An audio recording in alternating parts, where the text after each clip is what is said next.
But we are supposed to be leaders. We're supposed to be MPs. We're supposed to be more enlightened, Yep. right? We must be more humanistic. Then that becomes the platform for us to push the MPs to be more sympathetic.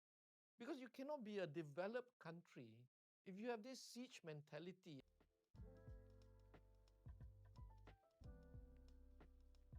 Welcome to Bridges Not Walls podcast. My name is Zenwei. I'm going to be your host today.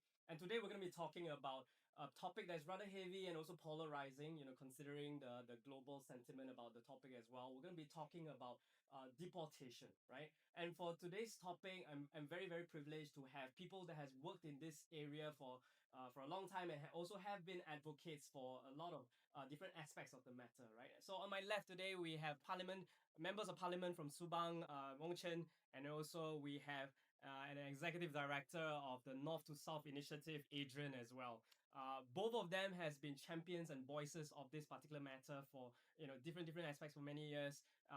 Today I really wanted to kind of dive deep into this to also to help demystify some of these things, to also I think share the stories around the different areas that you worked in this particular issue. The whole thing is that I wanted to kind of share behind the scenes a little bit, right? Maybe different aspects that people may not notice, right? A lot of things that people notice is around like deportation is the sensitive issue around like are they illegal or are they not illegal, and the issues that these people causes, right? But in terms of the different aspects of that may not see, I wanted to kind of maybe highlight that a little bit more, right?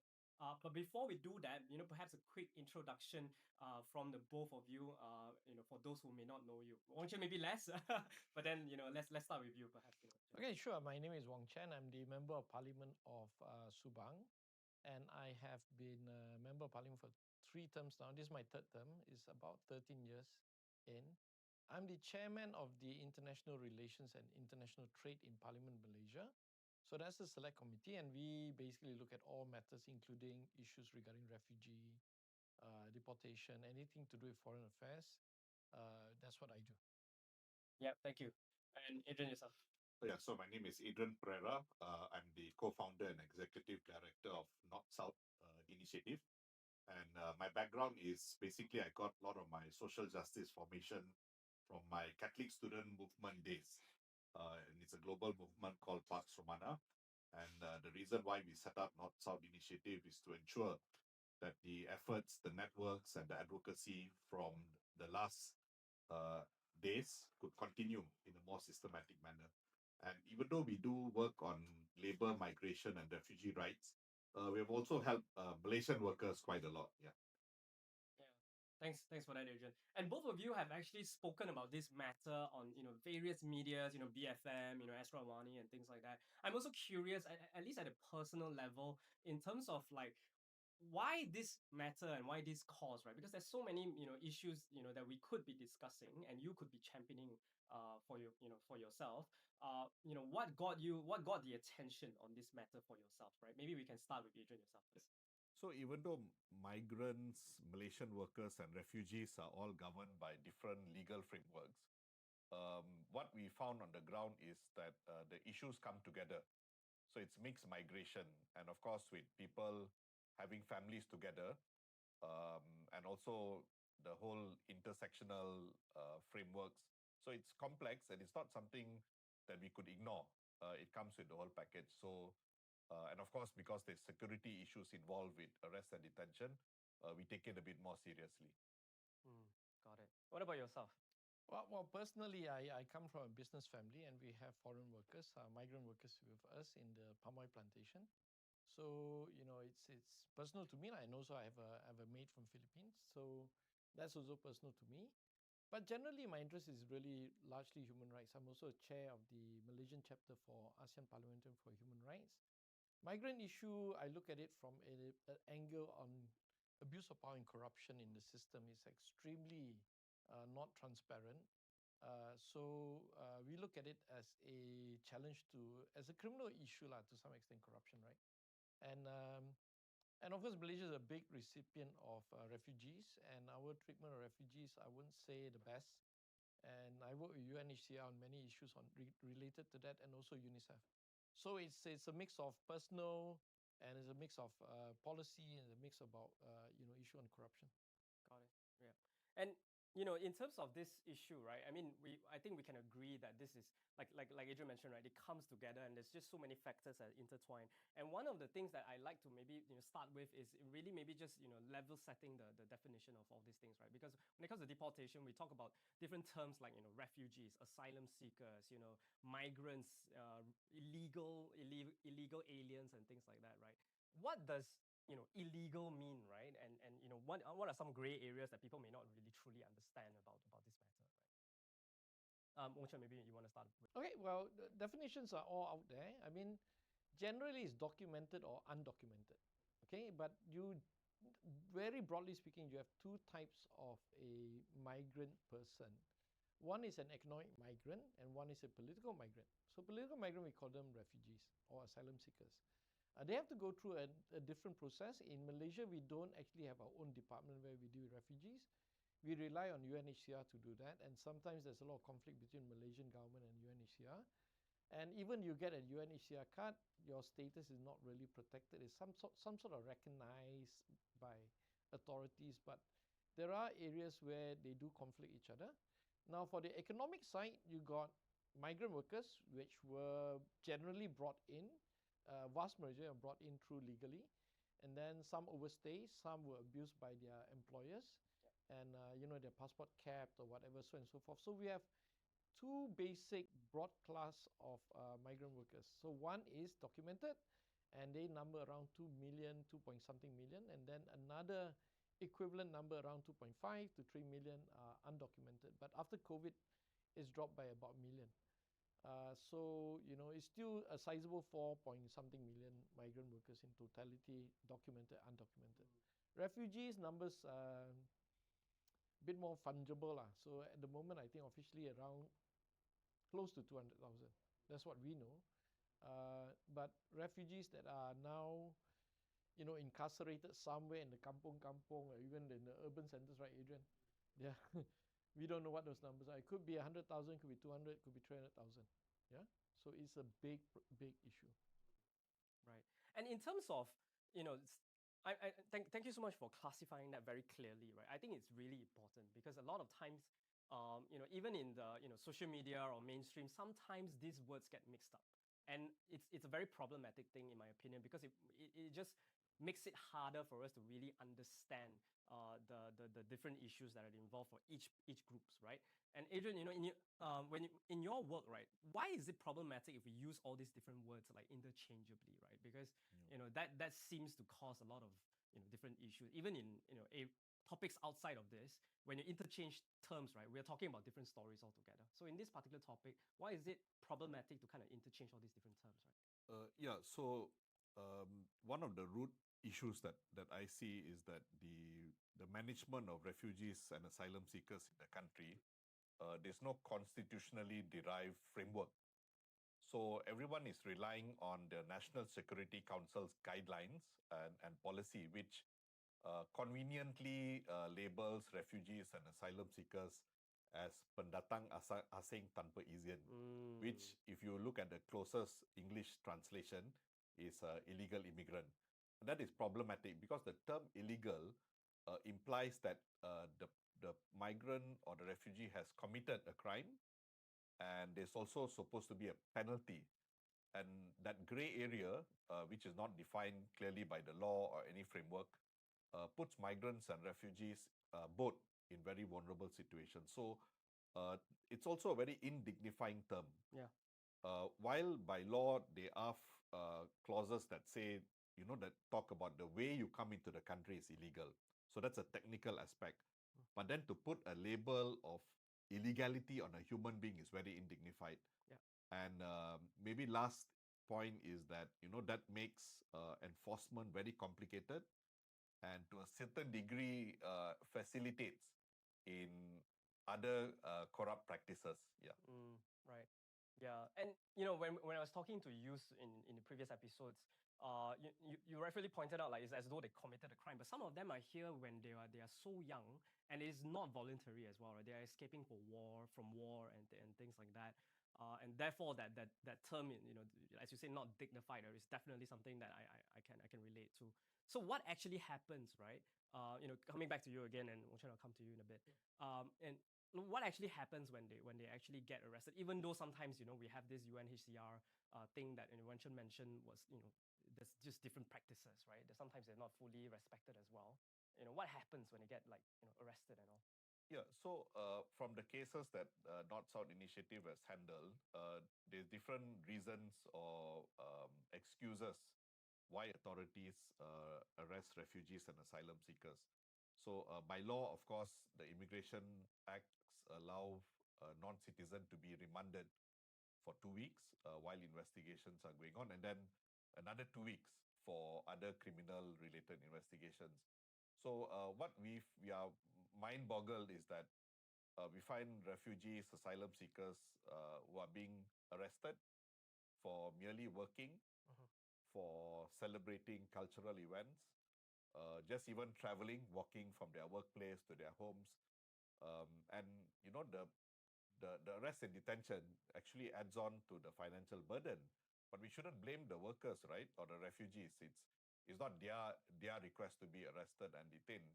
And this is the confusion that I think the policy makers and the enforcement agencies need to clarify, because the National Security Council directive already already has a framework for refugees to work and receive other support services like health and education services. But now what we see is that their places are being raided and they're being arrested and detained. Got it.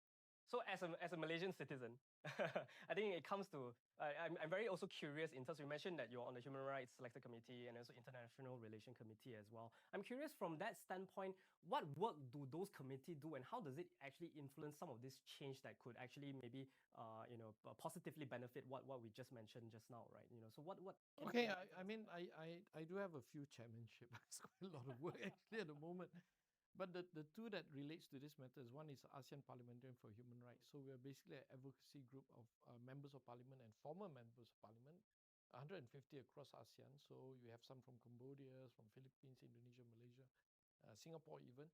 So we champion the issue on refugee rights. We fight issues on refoulement, all those core issues, so that the ASEAN region have a better treatment of refugee and also deportation, all these kind of core issues, so that we can be better lah, just generally. Of course, we have to wait. We have to wait. But we keep plugging away on that front. As for the Select Committee essentially, our job is to look at laws that the Malaysian government is passing, right? We should be scrutinizing all these things. And it's a bipartisan committee, even though I'm a member of parliament from the government. My committee is 12 members. There are 9 of us from the government and 3 from the opposition, but that's reflective of the composition in parliament. It's not that we are overshadowing it. You just have to reflect the composition in parliament. What we do, on the other hand, is that we get to question the ministries involved. In particular, we can even cross the border of questioning the KDN, the Ministry of Home Affairs, and they have been quite responsive. So we can do joint hearings with YB Williams Institutional Reform Committee, and we get them directly answering questions. We get experts to give opinion, and then we write recommendation to the Malaysian government, or we call press conferences. Later at 3 p.m. we're doing one as well on a separate matter. But essentially, we try to influence better outcomes for everybody in terms of policy for the nation. So it is a bit of politics, a bit of razzmatazz showcase, so to speak. But if anything, we want us to champion, and we are championing rights of people, then we are the one to go to. But this is where it's important to understand that the Select Committee in Malaysia is underfunded severely. So every time I raise matter about giving more money for Select Committee, people get very angry. It is crazy, I want to put on record multiple times, what we're asking for is 2 million a year for the Select Committee to operate. We need professional researchers. I mean, PhD holders there to help us to research all these things. And in comparison to Indonesia, where they are on the GDP per capita level, much lower than us. They spend 10 million per community, ringgit, not rupiah, 10 million. We are getting 200,000 a year. I mean, this is crazy. You go any parliament in the world, communities, no community in the world is worse resource than Malaysia. And yet we do our job. But we need to be much more professional, I hear you in terms of, I guess the select committee is doing their best, and there are some certain limitation when it comes to like funding and resource as well. But perhaps you could also share with us in terms of like maybe like a little bit of a review, right? Let's say for example, okay, what has gone well in terms of like the trajectory wise in this area, and what are some of the things that we really couldn't do anything because of the underfunding, so that we can understand this. Okay, as well, right? but yeah, thanks for that. But I don't want this to be about a story on select committees, right? Yeah. But it's really about trying to understand like what's being done, right? Because a lot of times in the other episodes, what we have encountered is they're doing their best at their level, which is the And they can't get things done. yeah, the committee Right. the community level, they're doing what they can, right? The NGOs like Adrian's ones, they're already doing what they can. But what I'm hearing a lot is really around from a policy perspective, from a governance perspective. the limited So perspective. I have 12 MPs in my committee, including myself. So obviously some of the MPs are placed there by the political parties appointed there, and they may not take a big interest on human rights matters and stuff like that. So when we do say deportation issues or refoulement or anything to the refugee, it's always very good if we can hire or bring in people of top standard. I mean, this is parliament, it's not a joke. It has to be superbly researched, and they give us the data. And if say we fly in somebody from or even Adrian, like ask Adrian to testify in front of us, some of these MPs will be affected by it. Of course they will be. They've been supported by a team of researchers that gives them the information. They look good because it's all recorded, right? They are politicians, they want to look good, they want to look intelligent, right? And they might actually believe in some of these things and will champion it. And we got enough MPs championing, we can change the entire way we treat refugees. But if I mean, to be fair to all the MPs out there who have a very, dim view or neutral or even really horrendously anti-refugee people, right? And you see this across the board, right? But they reflect what the community feel the refugees are. But we are supposed to be leaders, we're supposed to be MPs, we're supposed to be more enlightened, right? We must be more humanistic. Then that becomes the platform for us to push the MPs to be more sympathetic. Because you cannot be a developed country if you have this siege mentality and treat people like non-humans, right? Or subspecies. This is not acceptable. Absolutely. Yeah. I do see that. I think the moment you say this, right, it feels like this is actually kind of a gear in the whole cogwheel of trying to solve this, right? Because if our policymakers are not informed enough, and therefore then no changes and no political will, right? So let's use this platform to kind of also enlighten in terms of like what really happens if we're going to if we keep having this siege mentality as well, right? So Adrian, can you tell us the reality of these people? Let's say let's gather everybody, these illegal people, let's send them back, right? As though they will go back to the normal lives like all Malaysians do, right? What actually happens, right? Because I know for a fact that it's not the case, right? Can you share a little bit more in terms of like what actually happens to them on the ground when they actually get sent back like this, right? Yeah. So, with regards to refugees and asylum seekers, they're not labor migrants. Okay, so they are here because they're escaping persecution back home. They're escaping wars, political oppression, and now even climate change is forcefully displacing people. So what happens is, if we send them back, they end up in their original precarious conditions. And I think the frameworks by the United Nations, their conventions, and even the UDHR across the border in Myanmar, for example, transnational repression has also taken place in Malaysia in different regarding to different countries of origin. So I think we have to be a bit more serious with our framework and help Malaysians understand that when we help non-citizens, not just that we are showing the world a good example, but we are doing what is right. And Malaysia has had a history of good track record when it comes to peace building. We have sent peace missions abroad. We have become observers when conflict has happened. And of course, we are now championing the whole Palestine social justice matter. So I think there's some confusion or in our principle and what we want to do. Hopefully, the YBs with more funding, with more quality data and research, they'll be able to convince Malaysia that we need to help everyone who's in the country. And in terms of, you've mentioned around like, there, from your personal perspective, there's also this part around like the corruption and also the abuse of power and things like that, that we actually need to dismantle and also remove from our culture, right, as well, right, apart from obviously the humanity aspect of it. So what are those aspects that you are looking, right, that you are seeing, right? Yeah. So Zen is quite simple. In particular, look, when we take in refugees, we, unfortunately in Malaysia, we put them in camps. Most of them goes to camp, right? Those with the UNHCR card are slightly different. So we find a lot of Rohingyas are in camps. By right, you use taxpayer money to feed them, to incarcerate them. It's horrendous, the idea that children are growing up in this camp. So by right, we should allow them to work, correct? So some people say if you allow them to work, take away jobs from locals, all this. That's not true in Malaysia, not at all.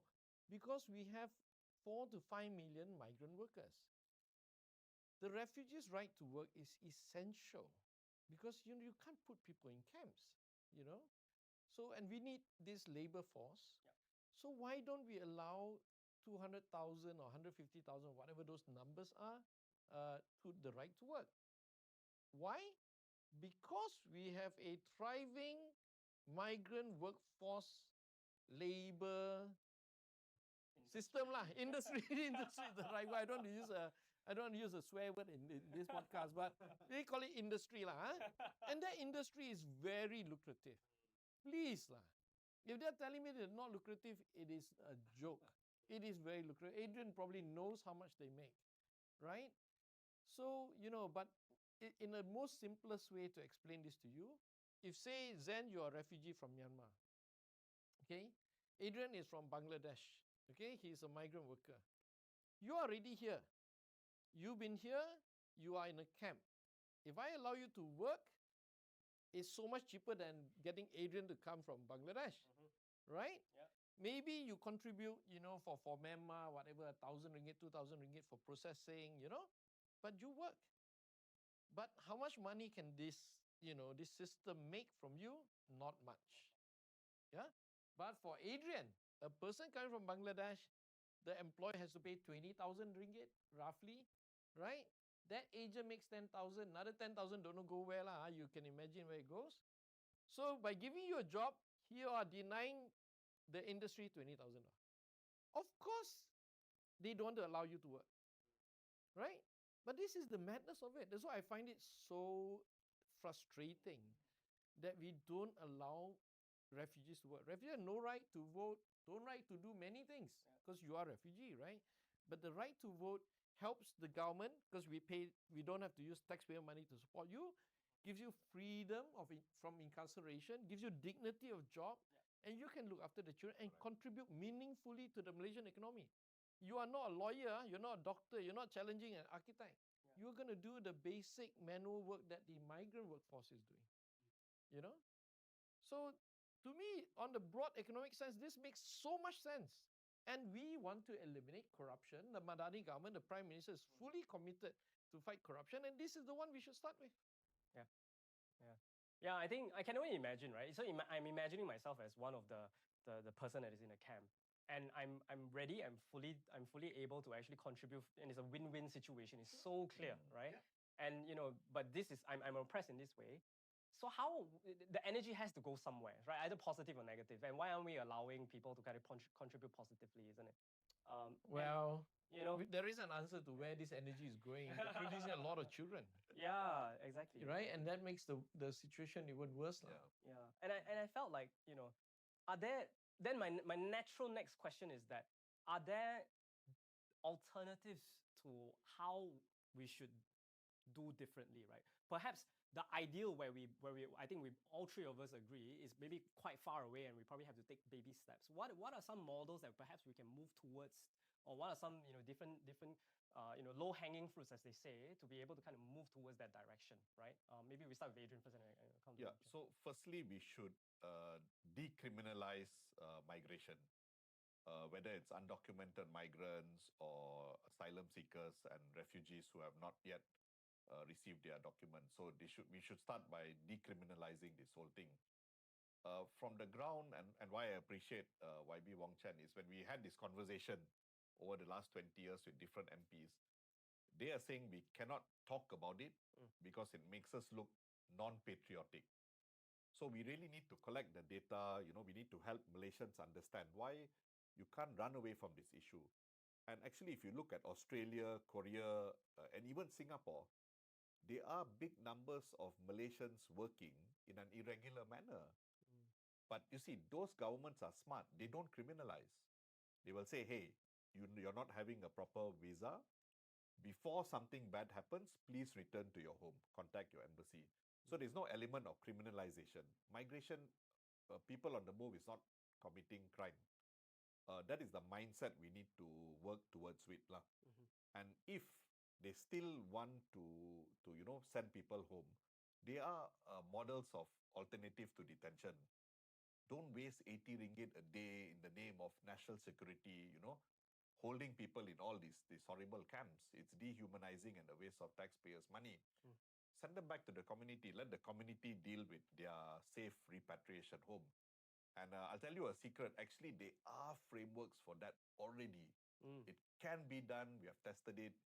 It's safe. Okay, nobody gets hurt. And on top of that, the dignity of everyone is ensured. Yeah. Right. Maybe let's go to this angle around, like at the top of the show, I wanted to kind of talk about, like, maybe share more of your personal experiences and behind the scenes, right? Maybe is there a story that you remember the most when working in this area or related topics, right, that you can share with everybody as a story, or I guess as a reminder, as this is not only the right thing to do, but it's also something that actually, hey, we are all in this together. It's not like win-lose kind of situation, right? It's actually also a kind of like a win-win situation. Any stories of that sort that it's probably memorable to both of you? Maybe we go to Wong Chen first. Oh, okay. I mean, I can one negative, one well, actually both negative. There's no positives on this side. Sometimes the negative ones are Yeah. good reminders. So I think we had a meeting yesterday in Parliament, where the Medicine Sans Frontier was throwing a lunch, and we were talking about refugee issue in Malaysia. So I recounted to them the story of going to Cox's Bazar recently, and talking to Grameen Bank, now interim Prime Minister, Professor Yunus. Look, the refugee crisis is a real problem in economic and social terms for Malaysia, because we have 600,000 apparently. Some government figures told me 600,000. Officially, maybe 200,000 Rohingyas in Malaysia, right? If we don't solve their problem, they are going to be here forever. Okay, so we need to first work on ending the war in Myanmar, the civil war in Myanmar, and then second, making sure that Rohingya have a standing when the peace comes, that they are part of the negotiation team, and that finally the Rohingyas can go back. And this is a problem for both for Bangladesh, because they got 1.5 million. We got supposedly 600,000. I don't know whether there's any official figure to this, but substantial. And even Indonesia got a few 100,000, 100 or 200,000. So all these three countries are actually interested to make sure that the war ends, and we make sure that they get safe passage back home if they choose to go back, right? And I think most will choose to go back. We had Syrian refugees here. Most of them have left, and gone back to rebuild Syria. So we need to tell the Malaysian members of parliament and the Malaysian public out there, you cannot pretend it doesn't happen. It's real. It costs taxpayer money. It has caused social problems, right? The integration, the assimilation, all these core issues is very difficult when it comes to Rohingya people. But you can't say, just don't care. Just put them in jail, put them in incarceration, continue this. Not going to work. Second story, very quickly, I play a lot of football, a lot of sports. So I was invited to go to the Zomi group of Myanmar refugees in my constituent to play football. I enjoy myself, and we had a program now trying to integrate like 10-year-old kids from my schools. I got 50 schools in Subang to play a soccer game against 10-year-old Zomi kids. I want this, you know, Subang people to interact and understand their kids. They're human. They also enjoy scoring goal, losing, crying, sportsmanship. I think that's super important. But after I attended that football thing, I see a lot of people send me messages. YB, these are not your voters. Why you care about these people? They're very dirty. They throw rubbish. They take away our jobs. Oh, that's a lot of work to do. A lot of work. So what we need to do is we need to tell people that they're not here by choice. There's a war. If one day, God forbid, we ever get into that situation, you try to empathize you being a refugee and the treatment that we give them. Don't you want people to treat you better, to give you a chance? So I think Subang, definitely, we're middle class. We can afford to have more interaction. Rural hardship people, maybe, I'm not going to make judgment on them, but maybe that's different. But in Subang, we have so many churches, so many, mosques, and everybody's middle class, Buddhist. I think we need to reach out to them. We can't say, I ignore you because you don't exist. They do exist, right? We can't stop this thing. It's madness to think that, we discriminate people just because the way they are, instead of empathizing. And we can afford it. We are middle class. I think we can help a little bit more. If not financially, never mind, it's your business. But empathy, that is missing. And at the same token, we need to reach out. They too need to learn to interact with us more. Stop throwing rubbish. This is the typical one. They always complain, right? Learn the language. Help, right? And then we can meet each other halfway. I think that would be my job as MP of Subang. Yeah. Yeah, thanks for sharing. And then Adrian. So, we have seen a lot of really great stories on the ground, whether it's coming from enforcement officers who are kind, who have that empathy, and also Malaysian citizens who are helpful. So when there are times when, an officer can avoid arrest and detention, we have had very intimate conversations, explained to them, and we see they can be role models. It's just that not enough to change the whole culture of enforcement and the whole administration. I think it's also great to see groups like Young Lives talking about the topic, because you're going against a massive amount of hate speech online. Mm-hmm. For every one MP or one activist like us talking, there's a lot of influencers who are like really spewing hate speech. Recently I had an experience with a JMB.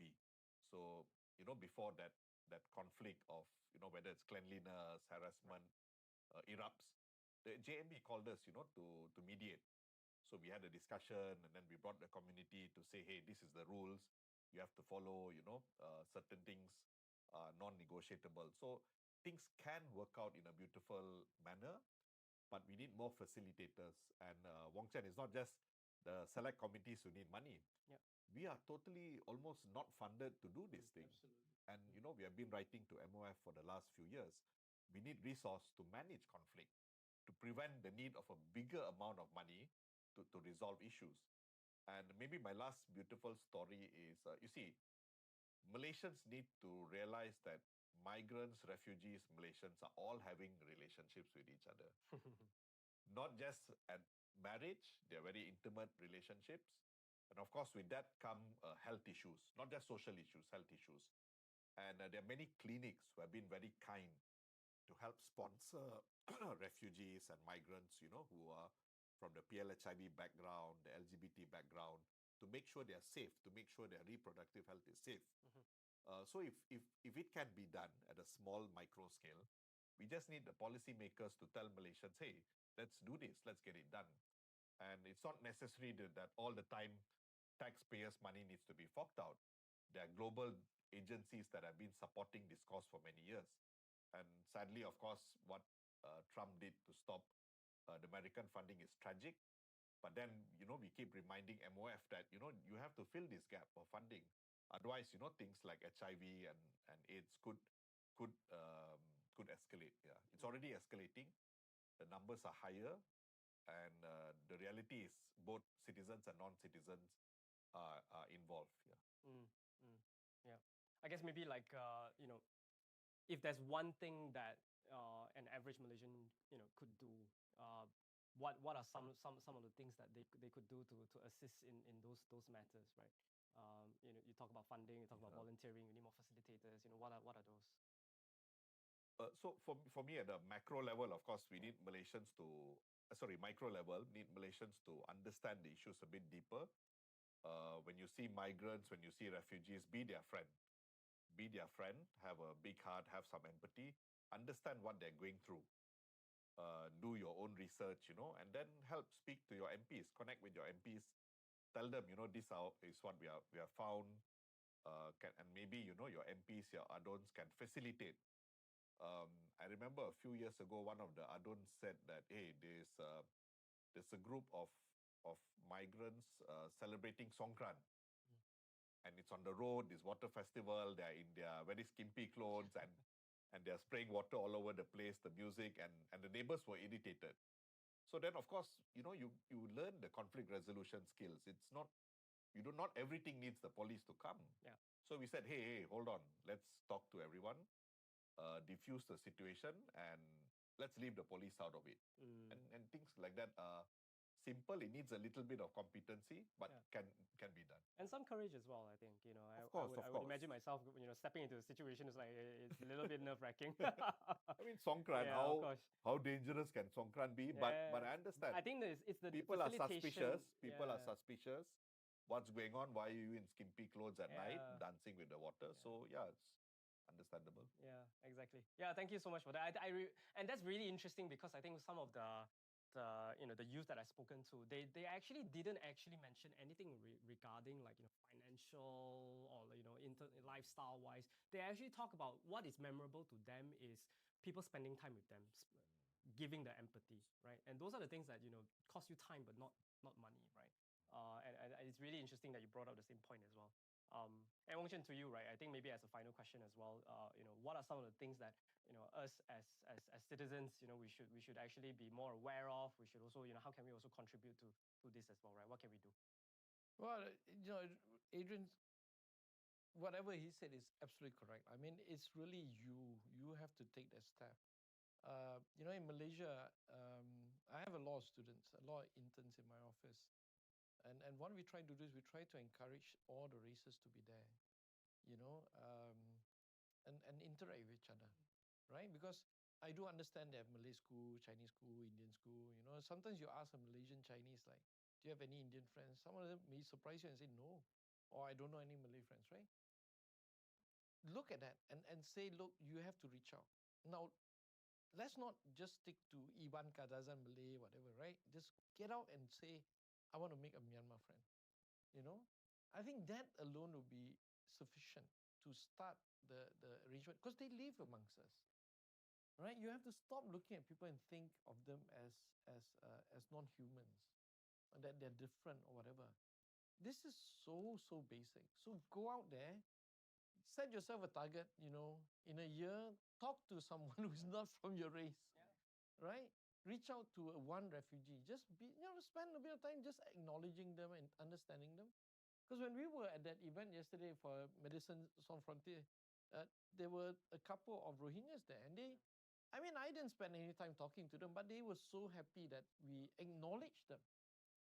Just acknowledging them, and not just transparently walking past. And then it's not like, oh, can I have a photo with you and all kind of thing. And then I ask, what you studying? You're studying, and that to them is enough, right? And I think that's what we all should do. Adrian, you wanted to say something? One thing that I've always been inspired by the migrant and refugee community is these two things. One is the grit. Yeah. Despite all the abuse and the challenges, medical bills are unsubsidized rates and jobs, they're not paid the minimum wage. They still smile, Yeah. They still haven't murdered anyone yet, I mean, that's so amazing. The amount of stress level that you go the, through. the, the, the spirit to survive and do well Mhm. is so inspiring, and that is what has kept NSI going. Mm. Secondly, I think Malaysians need to appreciate pluralism and diversity a little bit more. Mhm. Yeah, we claim that, Malaysia has this Multiracial. multiracial, but it's still at a very superficial level. Mhm. So the melting pot theory, we haven't really integrated yet. Right. All the ingredients are still separate. Yeah. So for me, that diversity has added so much value to my work. Mhm. How I interact with politicians, APHR. You bring all politicians from all over ASEAN. You start to learn different philosophy, ideologies, and I had the chance to work with the European parliamentarians before. So that same diversity framework comes with migration and the refugees. So it's a matter of Malaysians open your heart a bit, your mind, and learn from them. It will be a very invaluable experience. Got it. Yeah. I just want to thank both of you for really sharing this. This is really enlightening, both at the community level and also at the parliament level as well. I guess the story here is that next time you go go and tap out at your usual shop and or you come across any one of them that may seem that someone that you like to know that's maybe slightly different from you, and you just go and say hi, where you're from or how's your day. I think that's probably a good start, isn't it? Yeah. Yeah, thank you so much for having this conversation with us today. It was absolutely a pleasure having both of you. Thank you. Zan. Thank you so much. Thank you. Thank you, Adrian. Good to see you again. Thank you. Thank you, sir.